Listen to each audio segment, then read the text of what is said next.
বান্দা যখন পায়ে হেঁটে হেঁটে কোরআনের মহব্বতে বসে যায়, আল্লাহ পাক আল্লাহ তাআলার মালায়েকা ফেরেশতারা বলতে থাকে, আল্লাহ পাক এইবার আমরা সব লেখা বন্ধ করে দেব নাকি?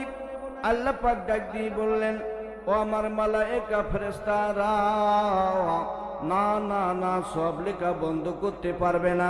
কোরআনের মহব্বতে আমার প্রেমিক বান্দারা যতক্ষণ বসে থাকবে, প্রতিটা শ্বাস নিঃশ্বাসে তোমরা হাজার হাজার নেকি তাদের আমল নামায় লিখবে। হরিনগর মিডিয়া ইসলাম প্রচারের সাথে। বান্দা যখন পায়ে হেঁটে হেঁটে কোরআনের মহব্বতে বসে যায়, আল্লাহ পাক আল্লাহ তাআলার মালায়েকা ফেরেশতারা বলতে থাকে, আল্লাহ পাক এইবার আমরা সব লেখা বন্ধ করে দেব নাকি? আল্লাহ পাক ডাক দিয়ে বললেন, ও আমার মালায়েকা ফেরেশতারা, না না না, সব লেখা বন্ধ করতে পারবে না। কোরআনের মহব্বতে আমার প্রেমিক বান্দারা যতক্ষণ বসে থাকবে, প্রতিটা শ্বাস নিঃশ্বাসে তোমরা হাজার হাজার নেকি তাদের আমল নামায় লিখতে থাকো। লাখো কোটি দুরূদ ও সালাম বিশ্ব মানবতার মুক্তির কাণ্ডারি নবী জনাবে মুহাম্মদ রাসূলুল্লাহ, সকলে বলুন সাল্লাল্লাহু আলাইহি ওয়াসাল্লাম। তো সম্মানিত উপস্থিতি, মহান আল্লাহ তাআলা মহাগ্রন্থ আল কোরআন পৃথিবীতে অবতীর্ণ করেছেন। মহাগ্রন্থ আল কোরআন কিন্তু পৃথিবীতে একদিনে আসে নাই, এসেছে দীর্ঘ 23 বছর 5 মাস 22 দিন লেগেছে। গোটা কোরআন শরীফের 6663 আয়াত, 114টি সূরা, 3,33,860 হরফ বা অক্ষর। যদি কেউ খুলুসিয়াতের নিয়াতে অন্তর খুলে একটিবার এক খতম তেলাওয়াত করে দেয়, আল্লাহ পাক দয়া করে মেহেরবানি করে সঙ্গে সঙ্গে ওই বান্দার আমলনামায় 33,86,060 নেকি দান করেন। বলুন সুবহানাল্লাহ। সে মহাগ্রন্থ আল কোরআন, কোরআন হাকিম থেকে 3 পারা তিলকা রসুলের 31 নম্বর আয়াতে কারিমা আমি আপনাদের খেদমতে উপহার দিয়েছি। মুসলিম শরীফের এক টুকরা হাদিস তেলাওয়াত করেছি মুক্তাসার। এর ভিত্তিতে আলোচনা রেখেই আমি আমার কথা শেষ করব। সকলে বলুন ইনশাআল্লাহ। আল্লাহ পাক এখানে ইরশাদ করছেন যে, হে রসুল, আপনি বলে দিন, তারা যদি আল্লাহকে ভালোবাসে তারা যেন আপনার ইত্তেবা অনুসরণ করে, তাহলে আমি আল্লাহ তাদের ভালোবাসবো, আমি তাদের পাপ রাশি ক্ষমা করে দেব। আল্লাহ বড় ক্ষমাশীল, দয়ালু। বলুন সুবহানাল্লাহ। এর শাব্দিক অর্থ হচ্ছে এটাই। তাহলে রসুলকে ভালোবাসার মতো আপনাকে আমাকে বাসতে হবে, ঠিক কিনা বলুন? এই আয়াতটা নাজিল হয়েছে কি কারণে, কি জন্য, এর প্রেক্ষাপট, এর শানে নুজুল জানতে হবে। তাহলে এই আয়াতের মজা পাওয়া যাবে।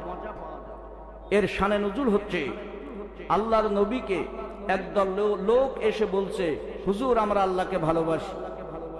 আল্লাহকে ভালোবাসি মুখে বললে হবে না, কাজে পরিণত করে দেখাতে হবে। তখন এর একটা কৌশল তো দেখানো লাগবে, লাগবে কিনা? তাই এই রসুলকে এবং আল্লাহকে আমরা কত ভালোবাসি, এই ভালোবাসার প্রেক্ষাপট নিয়েই এই 31 নম্বর আয়াতে কারিমা আল্লাহ পাক নাজিল করলেন। বলুন সুবহানাল্লাহ। কারণ সময় স্বল্পতার কারণে আমার কথাটা একটু এলোমেলো হয়ে যাচ্ছে। বুঝতে তো পারছেন, বক্তার ভূমিকা দিতে লাগে আধা ঘন্টা 20 মিনিট সময়। তো সম্মানিত উপস্থিতি, রসুলকে ভালোবাসতে হবে, তার অনুসরণ করতে হবে। অনুসরণ হচ্ছে কাজে পরিণত করে দেখানো, ঠিক না ভাই? ঠিক। আমরা মুখে মুখে রসুলকে ভালোবাসি কিন্তু কাজে পরিণত করে দেখাতে চাই না, ঠিক না ভাই? ঠিক। সাহাবা আজমাইন রসুলকে ভালোবেসেছে ভালোবাসার মতো, ঠিক না ভাই? ঠিক। সিদ্দিক আকবর ইসলামের প্রধান খলিফা তিনি হন নাই।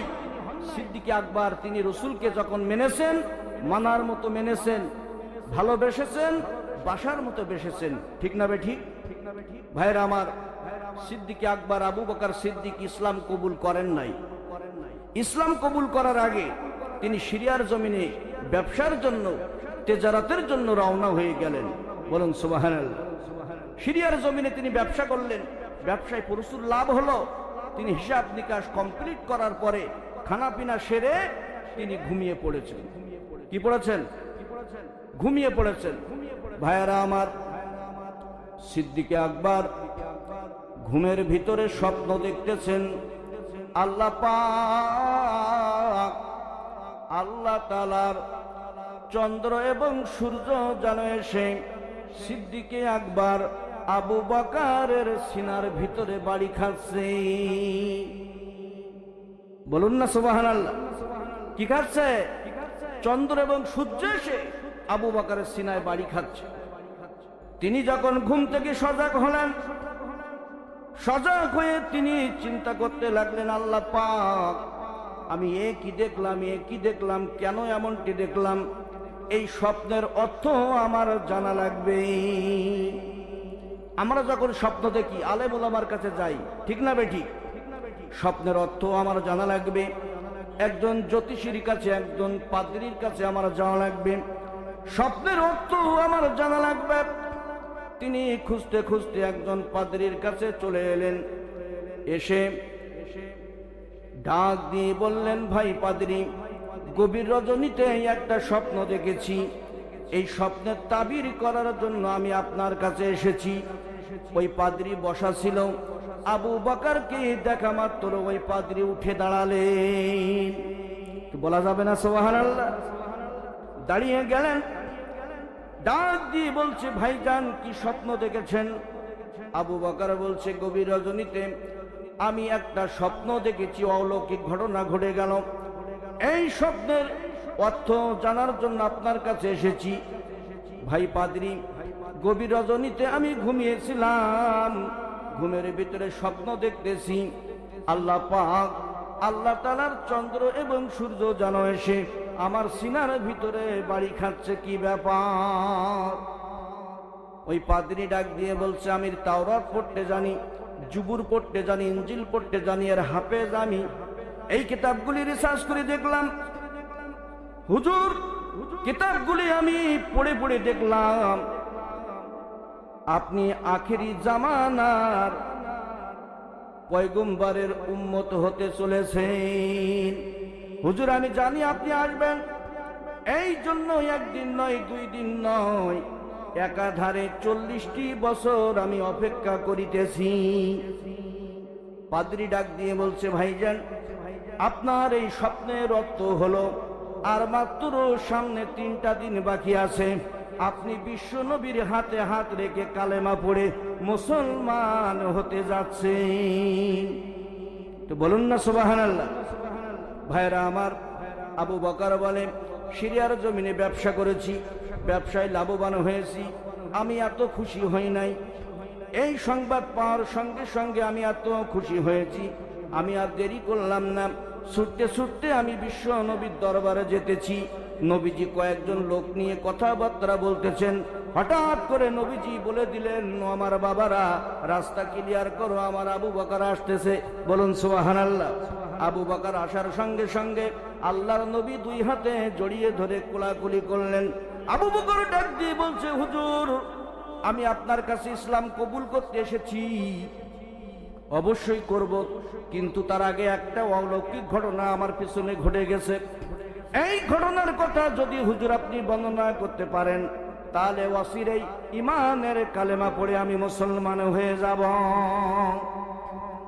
নবীজি বলেন, ও বাবা আবু বকর, তুমি গভীর রজনীতে সিরিয়ার জমিনে ঘুমিয়েছিলে।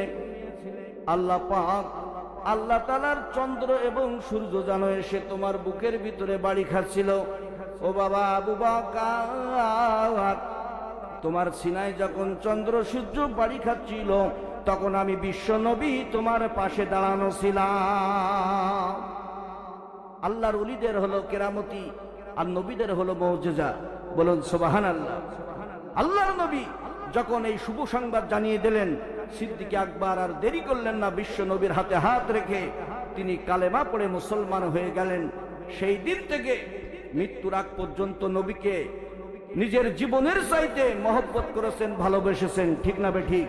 এই ভালোবাসার কারণে মৃত্যুর পরেও বিশ্ব নবীর পাশে আবু বকর ঘুমানোর একটু জায়গা পেয়েছে। বলুন সুবহানাল্লাহ। ভাইরা আমার, হুজুর এসে গিয়েছেন, আমার পরেই কথা বলবেন। তো আমি যে হাদিসটি পড়েছি 2 মিনিট আমি একটু চেয়ে নিচ্ছি সভাপতির কাছ থেকে, বেয়াদবি নেবেন না। কি বলবো, যে একটি হাদিস তেলাওয়াত করেছে, হাদিসটি খুব ইম্পর্টেন্ট হাদিস। আল্লাহর নবীর জলিলুল কদর সাহাবী আনাস থেকে বর্ণিত। আনাস বলছেন, আল্লাহর নবীকে বলতে শুনেছি যে মহিলারা 4টি কাজ করতে পারবে, এই 4টি কাজের বিনিময় জান্নাতের যে কোনো দরজা দিয়ে জান্নাতে প্রবেশ করতে পারবে। বলুন সুবহানাল্লাহ। কয়টি কাজ? 4টি কাজ। যে মহিলা 5 ওয়াক্ত নামাজ আদায় করবে, রমজান মাসে রোজা রাখিবে, নিজের সতীত্বের হেফাজত করবে, স্বামীর খেদমত করিবে, সে ব্যক্তি জান্নাতের যে কোনো দরজা দিয়ে আল্লাহর জান্নাতে প্রবেশ করবে। বলুন সুবহানাল্লাহ। কিন্তু মা বোনেরা তারা তো টেরা বেকা, স্বামীকে মানতে চায় না। ঠিক না বেঠিক? বলুন ঠিক না বেঠিক? এই জন্য মাদের উদ্দেশ্যে আমি বলবো, মা, স্বামীর অন্তরে দুঃখ দিয়ে যেন কবরে যাবেন না, তাহলে কবরে কিন্তু আপনি ধরা খাইবেন।